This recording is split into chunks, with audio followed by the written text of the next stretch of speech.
Hello there, IELTS students. Welcome to IELTS Podcast. You no longer have to worry, fret, or panic about IELTS because we are here to guide you through this test jungle. Enjoy these IELTS tutorials, and if you need more help or want to access the famous online course, you can visit us at IELTSPodcast.com. Hello there. It's Rob Buckinghamshire again here with another podcast for you. I'm all by myself today because Ben is very busy this week, so he can't help me out. So you'll have to put up with me. Remember me, I'm the ex-IELTS examiner. I've been teaching English for far too many years now, including IELTS and also at the university. I was an IELTS examiner for about 8 years. Now I don't do that anymore, but I'm here to help you out with anything you need for your IELTS exam preparation. Well, let's start. We've got a title today. Let's look at this title. We're going to talk about speaking. Model answers for part 3 speaking. Model answers for speaking. Well, we've talked about model answers before. I don't know if you caught that podcast, but it was about the writing test, academic task 2 essays, and how we can take a task, try it out ourselves, first of all, write it, maybe under strict exam conditions, spending 40 minutes maximum on it, just as we would do an exam, and then compare it to a model answer, which could be a band 9 or a lower one, a band 7 or a band 8, for example. The idea is to raise our game, improve our standards by noticing the differences and learning from them. Hey, wait a minute. Before we go on, thinking about writing, I was chatting to Ben the other day, then I checked it out on the website, IELTSPodcast.com, and he's set up this new essay checking service. Have you seen it? It's really good, actually. It's, well, I'll tell you what it is. It's free. All you do, get into the website, and then it'll come up on screen. It will just say essay checker. Free IELTS essay checker. Free IELTS essay checker. It's a very, very good way to improve quickly your writing by sending in your essay. All you have to do is just click on this. It says, yes, I want my essay checked. Couldn't be easier. You just upload your essay, send it there, and you get almost instant replies with all the suggestions that you're actually looking for. So try that out, please. It really is worth it. Ben said he's getting some great results. I'm sure that's true. I'm going to follow this up, actually. I'm very interested in this. I think it's a very, very interesting way to improve our writing very quickly. We've got models, we've got checks, we've got all kinds of ways. Okay, let's get back to what we're talking about today. Can we do the same with parts of the speaking test? The model answers, I mean. But it's not exactly the same, is it? I mean, writing will always be a much more planned, thought out process, whereas speaking is spontaneous. I mean, I know we can kind of backtrack when we speak and rephrase what we said, or correct, if you like, errors. We notice them sometimes. We make slips, as they say, slips of the tongue. But we can't erase what we say. Also, when we talk about well-formed, complex sentences in writing, is the same true in speaking? We don't really speak in sentences in the formal sense, do we? Yes, we put our ideas together, we construct our thoughts, our ideas in groups of words, which may often be very similar to written sentences, but we also mix them up with short phrases typical of spoken language, things like, well, well, as I said before, well, it's like, So, let's try looking at some part 3 speaking model answers. I've taken for this a part 2 topic, and I'm going to give you the questions first, taken from the 3 sets we find in part 3 speaking. Here's the topic. Describe a trip by public transport you have taken. together with these bullet points. When was the trip? What means of transport was it? What did you do on this trip? And explain how you felt. The usual 4 bullet points. In fact, I chose this topic just to fill you in there because in my experience where I live, I mean, hardly any of the students I interviewed for IELTS have used public transport. They don't use it. They have their own cars or sometimes use taxis or whatever.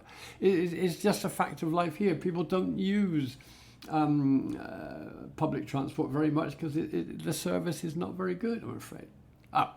Anyway, here are some possible questions. The first 2 questions could be questions from set 1, the rather easier ones, no? How easy is it for people to travel around your country? And the other question, has travel become safer compared to how it was in the past? So our first question there is descriptive. Is it easy or is it not? What are the problems with traveling around your country?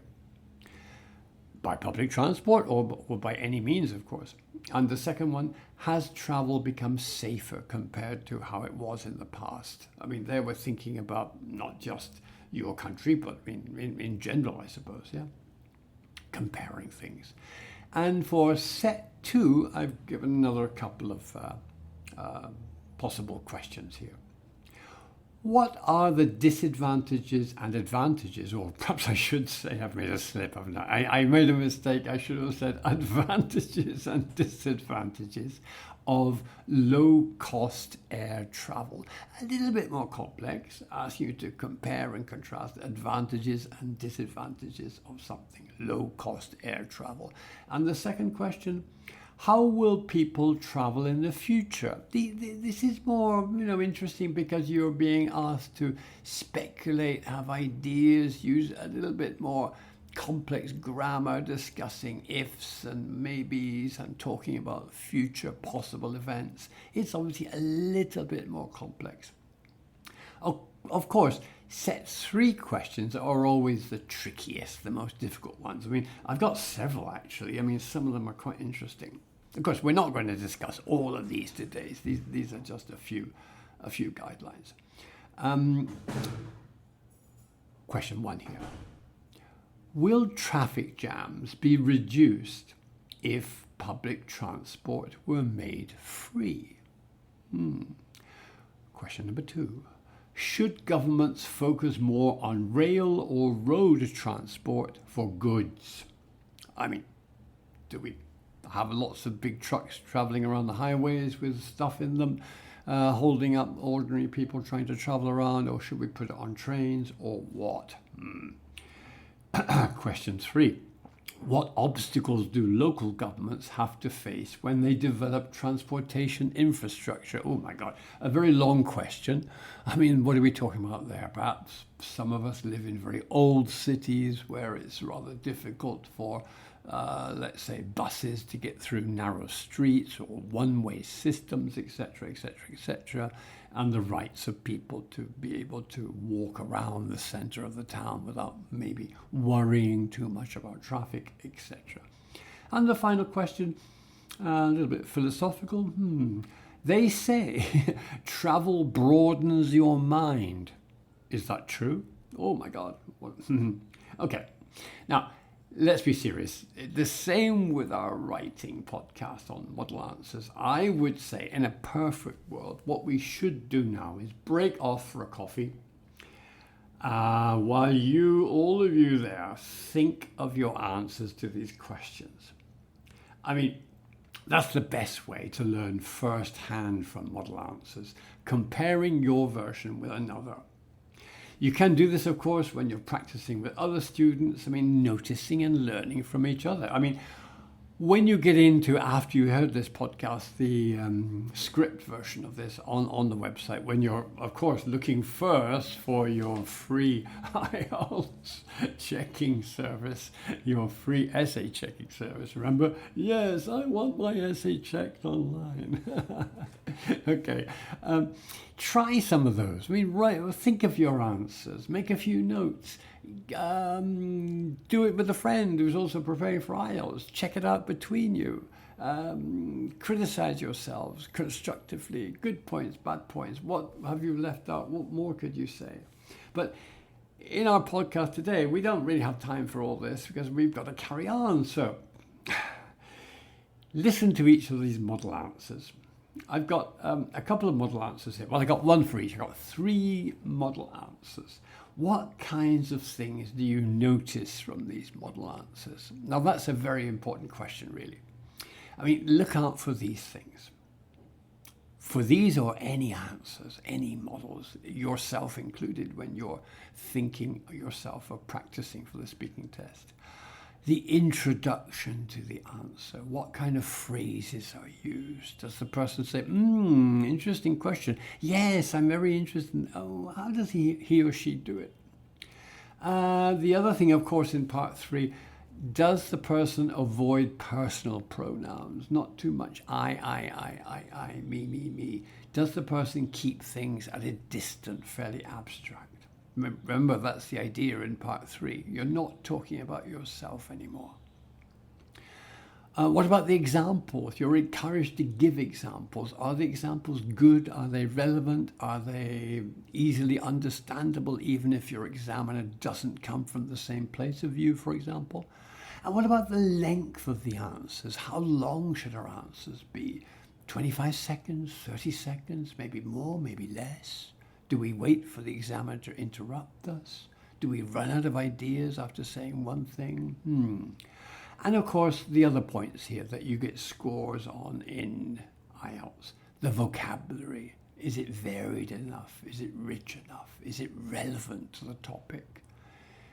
And what about the grammar? Is it, generally speaking, perfectly correct? Or maybe 1 or 2 errors which don't really interfere with comprehension? How good is it? Is it a good 7, 8, maybe a 9?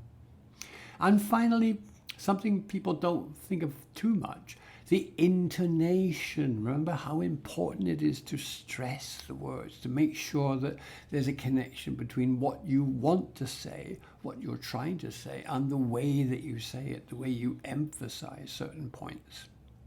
Okay, pause for a second. We're going to take an example from each set.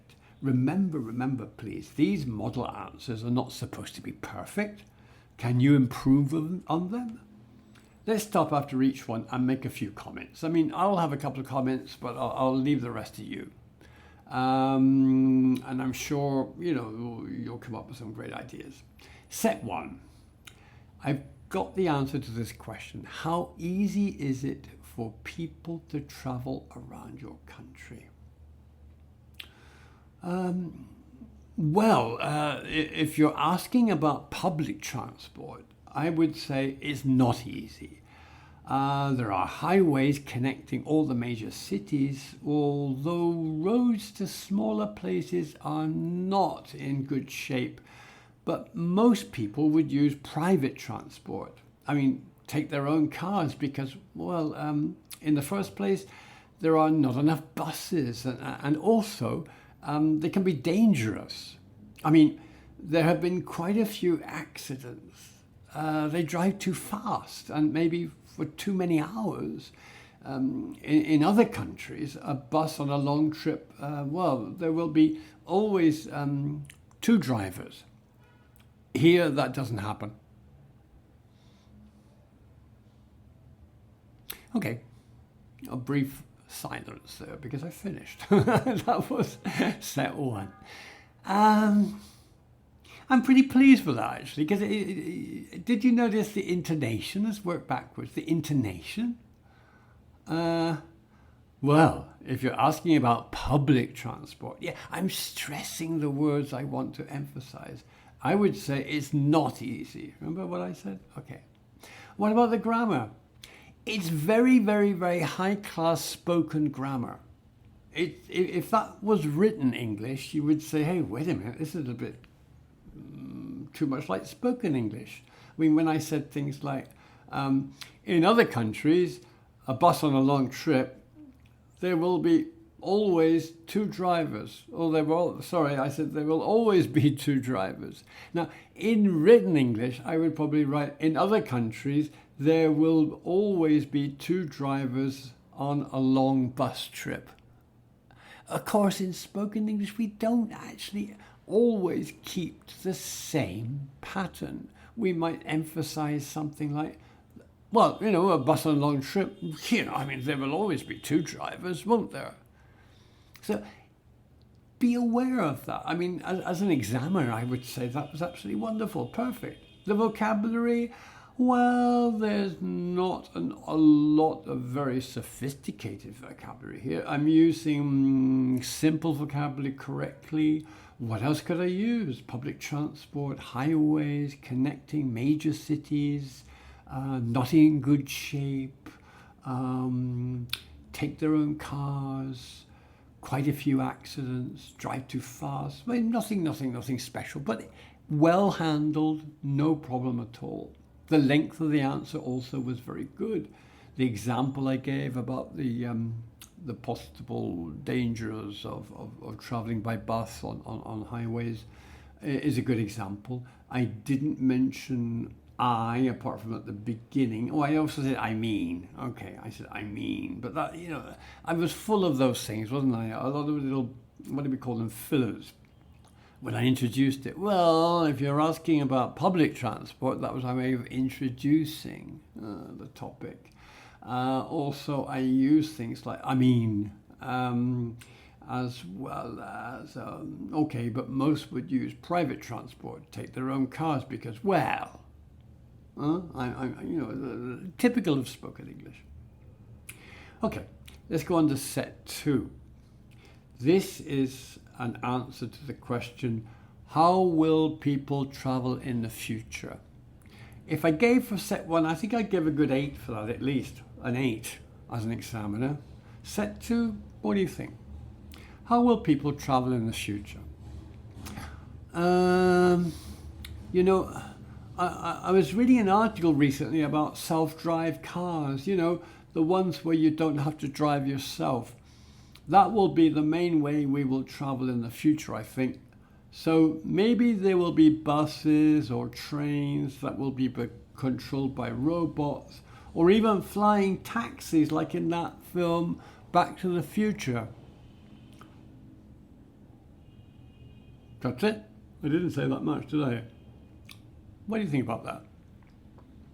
How will people travel in the future? I gave a couple of examples. The self-drive cars. I introduced it with an example. Yeah, I was reading an article recently about self-drive cars.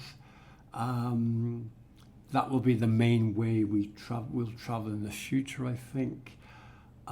Maybe I also added buses or trains controlled by robots, or even flying taxis. So I made the little comment about the film Back to the Future. Did I say anything particularly remarkable? No. Is there stuff I could add? More examples I could have said more? The vocabulary was reasonable, nothing special. Self-drive cars would get credit, I think, with any examiner. Flying taxis, perhaps a little bit short. I avoided the personal pronouns. Well, yes and no. I was reading I think. Nothing wrong with an I think maybe, but we don't want to make too many I thinks in a part 3. Nothing special about that. I give it a 7. Can you do better than that? I hope you can. Okay, let's go to the set 3. Okay, I chose the most kind of abstract question here. They say travel broadens your mind. Is that true? Listen to my answer. I think it depends on 2 things. First, how old you are. When you're a kid and you go on a family vacation to anywhere, let's say Italy, for example, and you get taken to see monuments and museums and so on, you're probably too young to understand things, and so you don't really appreciate the experience. But the second point is what we mean when we say broadens your mind. I remember a friend of mine who went backpacking all around Europe, and when he came home, all he did was complain about the places he'd seen and the people he'd met, the food, the weather, the customs, everything. It was like he was totally blind, totally closed to anything new. But you have to be open to learn new things or see things in a different way. Okay, and there I stopped. Maybe the examiner interrupted me at that point and asked me a question, Perhaps it would be, do you think most people can see new things in a new way? Do you think many people are open-minded? Or do you think it's only young people, etc., etc., etc.? Okay, an answer here which is long enough. I cut it into 2 points. The long example in the second part about the friend who went backpacking and learnt nothing, because, okay, you can travel, but you don't necessarily broaden your mind if you don't have the kind of mind that wants to be open to new things. Some people just don't want to know anything new. And also the age factor, which I think is a pretty relevant thing. I mean, taken around when you're a little kid, yeah, maybe years in the future you would remember a few things, but are you really going to appreciate that? Monuments, museums at the age of whatever it might be, 6 or 7 or 8 or even 9, possibly, but probably not. No, you'd rather go to a fun park or Disneyland or something like that. So the vocabulary is fine. Expressions like appreciate the experience, these collocations, no? Too young to understand things. Backpacking around Europe. Complain about things. Totally blind, totally closed to anything new. Open to learning new things. It depends on, the grammar as well, of course, because of that is absolutely spot on, no problems whatsoever.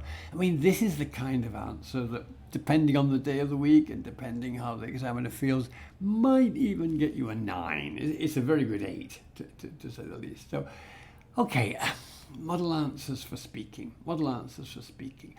Yes, have a think about them. Use them, but at your discretion. Remember what I've been saying here about the writing as well. Try out your answers first and then compare. What do you notice? What are the differences between the way you're doing it and the way the model does it, or a way that another student studying with you, a friend studying with you does it? Learn from each other, learn from the models, notice, pick up things like a sponge. Learn what you want to learn from what you read and what you hear from other models, other examples, other people, and incorporate it into your own speech. And I think that's one way that you can improve your speaking and go for that very high IELTS grade, at least in speaking, as well, of course, in writing and in listening and in reading. Okay, that's all for today. Thank you very, very much. Take good care. This is Rob Buckinghamshire saying bye-bye for now, and I'll speak to you another time, okay? Take good care of yourself and keep studying. Bye.